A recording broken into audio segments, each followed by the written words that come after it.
The stories I'm going to tell you today have to do mainly with what I would do, or I and my friends or my sister would do when my mom would go away on vacation. And I was a teenager in those years, even early 20s. And there's a bit of backstory that has to be told in order to make sense of this. So as probably a lot of you who have watched my other storytelling videos know me from social media, my father died very young. He was only 36 years old. It was in 1982. I was 11 years old, about to turn 12, and my sister was 9 years old, and my mom was also 36 like he was. And it was a long, lingering illness. He died up at the Mayo Clinic in Rochester, so one of the best hospitals in the world. They couldn't determine, what was wrong with him, how to fix it, or anything like that. And, my mom went, as widows do, through a grieving process. It was a lot on her shoulders. She had to go back into the workplace. Fortunately, we had my dad's dad, Grandpa Sadler, living with us, because otherwise we probably would have lost the house if he hadn't been chipping in money to help us out. And, things were pretty grim, pretty tough. And, a few years later, my mom started going out on dates and, sort of like resuming a life. And she was also involved in a couple different organizations that you might say facilitated that sort of thing. There was Parents Without Partners, which I've talked about before. Maybe I'll do a whole video about that sometime. And so that was for divorcees, widows, widowers, people who had kids and were on their own. And, they could kind of relate to each other's challenges and stuff like that. And then she was also involved in something called the Vagabonds Ski Club, which I think might have come a little bit later. Perhaps she got involved with that through one of her longer-term boyfriends, a guy who I particularly liked, whose name was Fran. And he was kind of like a, not deliberately surrogate dad, but he was the closest thing that I had to that as a kid. So the Vagabond Ski Club was more like, single, older people. Typically, a lot of them had a good bit of money, so think like middle class, upper middle class. And they would do fun things together. Ski was just one thing. They'd do boating trips, and they would take vacations, and all those sorts of things as well. And so my mom would, it was a time when people really valued going on vacation. And so there would often be like, weekends where she would be going with some of her friends, or sometimes if she was involved with somebody like Fran, they might go on a weekend together. We sometimes did vacations too, like spring break. We went down to Florida as a family essentially. My mom, sister, and I, and then Fran as well. And we'd do that sometimes with other families and Parents Without Partners. But she did a lot of, vacationing on her own. And, I don't actually have anything against that. In part, I think back to like what we were like as kids, and I'd be like, man, I would need a vacation from us too. And so, she would go to cool places, do different things. Sometimes like, go to Hilton Head or Mexico, or go skiing somewhere. And sometimes these would be like trips that my sister might go on. So for example, when my sister was in high school, my mother and her went on 2 trips that I can remember. One was to Portugal and one was to France, mostly Paris. And it was like with her school, so it was supposed to be educational. But, these trips really aren't much education. It's an opportunity to travel around and see some cool stuff and do some drinking and eating and having a fun time. And I was actually most of the time really happy to not go to, and in most cases not be invited on these sorts of trips. Why? Because that meant that there might be somebody babysitting or looking in on us, but for the most part we were on our own. And I liked not having any sort of watchful parental authority in the house, because that meant I could do what the hell I wanted to do. I could stay up as late as I wanted to, watch whatever I wanted to, go rent movies, have parties, hang out with my friends. And so there were two houses that we would do this in. Up until 1987, we lived in the house in the subdivision in the hills of Delafield, which by that time was pretty well, sold out and populated, sort of on the border of the township of Delafield and the village of Wales. And it had originally been very country, and it had become kind of, a little bit suburby, you could say. And so we had that house. But we were kind of out in the sticks by comparison to some of my other friends.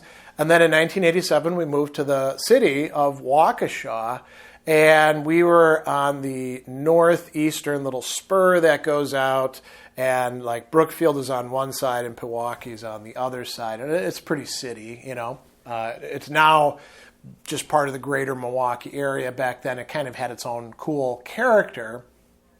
And my friends lived in other places, some of them in Waukesha, some of them in Pewaukee, Brookfield, all sorts of other places as well. And a lot of them had cars. I didn't have a car at the time, but quite a few of them did. And actually quite a few of my sister's friends, by the time that I was in high school later on, they'd also have cars, right? Because people would get them as soon as they were 16. So anyway, I would often be like on my own, and maybe there'd be like a neighbor who was supposed to check in, or occasionally like my mom would call and check up on me. But, by the time that I was like 15, 16, I was pretty much trusted with being on my own as much as I wanted to. And my sister would either be there or not be there. She went on a trip with my mom. Well, everybody's out of my hair.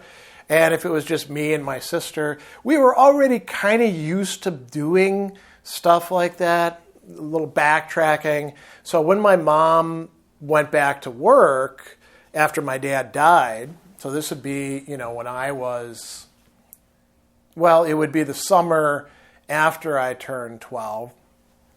So I would have been 12 years old going into the summer of 1983. My mom was by then working in Waukesha, and, which was at that time about a 20 to 30 minute drive from our place, depending on traffic. And so in the summer, because, we didn't have school or anything, my mom would leave in the morning, and she'd leave a list of chores for me and my sister to complete, and we were on our own. There wasn't any babysitter or, somebody to check in on us. We were on our own for the whole day until my mom came home. I'd usually knock out half my chores right away and then, eke them out over time. My sister, not quite so smart. She would often not start on her chores and screw around and then try to get them all done in the last hour before my mom got home. She'd get in trouble over that because she wouldn't get them all done or wouldn't get them done right. But we were used to, being on our own, making our own meals. Sometimes my mom would have batch cooked something like, hey, there's chili in the crock pot, just go and get some of that. Or, I made spaghetti or whatever, right? But most of the time we were taking care of ourselves. We were part of what is often called the latchkey kid generation, Generation X. And that was very, very common. You'd have your own keys to get in your place. You'd do your thing, and you were taking care of yourself, and your parents would check in with you later on, or parent in this case. So anyway, coming back to the vacation. So my mom would go away for like a weekend, and she would tell us maybe the week of, she'd be like, okay, so, Friday, I'm leaving with Fran or with my friends, and we're going down to this place over here. Here's the number, in case something happens, you'll be able to call me there. I'll call and check in on you. But of course, we didn't even have like an answering machine back then. So, maybe we answer the call, maybe we don't, depending on whether we're inside the house or not. We spent a lot of time outside the house as well in the neighborhood. And, there's this food here.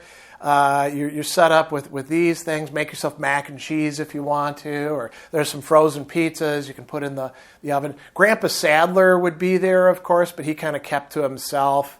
I suppose he would check in on us, but I mean, this is a whole other story. Grandpa Sadler was a hardcore alcoholic, so he wasn't dependable at all, and I'll talk about him maybe some other time. So anyway, it was fun. I mean, we had like our Atari for our TV, and later on we actually had a Commodore 64 computer, so we could play games on that. Neighborhood kids would stop by. If it was in the summer, we'd have like popsicles in the freezer, the flavor ice, the cheap popsicles that are basically just sugar water with a little bit of flavoring and some color, and you buy them in bulk. And we would do our thing. I'd read a lot and listen to music and do wargaming and stuff like that. And sometimes friends would come over and we'd hang out and do cool things together. By the time I was in high school, I actually had a circle of friends that I've talked about in one of my storytelling videos, the midnight sales and service guys. We were all a bunch of burnouts, some of us criminals engaging in, some, theft and fencing stolen goods and things like that. And, listening to heavy metal and getting drunk. I didn't get high, but some of them like to get high. And so, kind of rebellious, antisocial. But we'd hang out at each other's places. Like, I would often go to Marshall, my friend Marshall's house.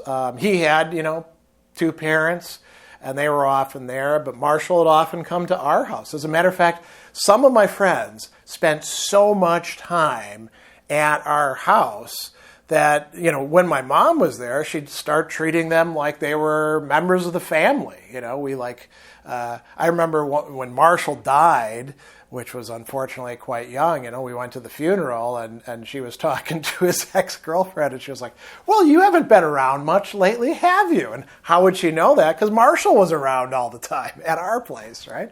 So, we're in like high school, we're drinking and stuff like that. If my mom went away, that meant, hey, we can have a party. And party didn't mean sort of what you see in movies from the 80s with tons and tons of people coming over. It meant that we would do things like, play video games or play Axis and Allies, do some other things, watch movies, and we would get a bunch of beer or we would, get some liquor, usually cheap stuff and mixed drinks, and just kind of have a good time. And we'd all crash out at our place. Because, nobody had to drive. They drive to get to our place, and it was kind of fun. So I do remember as I got older and I was like in college and I'd come home over, breaks down to the Waukesha house. Like I remember a week where me and Marshall, my mom and sister went away. It was either to Portugal or to France. And it was a whole week trip, right? And she was like, hey, you guys can do whatever you want. Just, be careful, be safe. So like me and Marshall, by that time, Marshall was 21. So we just bought 3 cases of beer. Miller Genuine Draft was what we drank at the time. And set up the Axis and Allies board game. And we did like a marathon, drinking and having fun, going up watching TV. He brought some venison that he and his dad had shot, so we cooked that stuff up, or we'd make tuna noodle casserole, or the kind of stuff that people who are drinking like to eat. And we had lots of chips and snacks like that. And we both basically other than going out to like get Burger King, which we like to do as well, and drive around a bit once in a while, we just kind of hung out at the house. And it was like it's not even like our private hotel because I lived there, right? When I was there on break, and Marshall was basically like a member of the family. So a few times some buddies would stop over and we'd hang out and listen to some music or stuff like that. But we had the run of the place to ourselves, so it was really kind of fun. And that's the way a lot of my mom's vacations tended to be. They were like, in a way, a vacation for us, a staycation, where my mom went off to someplace, more exotic, a change from what she was used to. And we were like, well, she's out of our hair. We can do whatever the hell we want to. And for a teenager or a young 20-something, man, that was awesome. Hang out with your buddies, drink, eat whatever you want, get up whenever you want to, sleep in. We did every once in a while. Now that I think about this, so me and Marshall, I had been in the Army. Marshall had been in the Army National Guard. We all knew how to clean stuff because we also grew up not being slobs. So we'd let the place get kind of messy for a couple days. Then it would be like, well, man, we got to clean this crap up, right? And we'd spend like a couple hours cleaning the place up, and then it was like back to what we were doing. And my sister was in on that some of the time. She enjoyed hanging out with us, and she wasn't so much into the games, but she liked watching TV, and she certainly enjoyed having her friends over and drinking and stuff like that. So that was kind of a good thing for her, I suppose. And there's not a hell of a lot more to the story. We didn't do anything super dramatic. We didn't have like a book club to study philosophy or anything like that. But we'd get into cool conversations about various matters, and it was a lot of fun. And I look back on it kind of fondly. I didn't get lonely when my mom was gone somewhere, even if I didn't have friends over, even if I was just on my own. It was okay, And so that's how, I don't know how many weekends or other periods of time my sister and I, or my friends and I, or I on my own spent like that. But I'm guessing it has to be dozens of times over that period from about 1983 to about 1991 or 2, something like that. And yeah, I look back on that pretty fondly. So I thought I would share a little bit about that aspect of my childhood with you. We had a phone, no cell phones back then, no internet, none of that sort of stuff. But it was quite nice.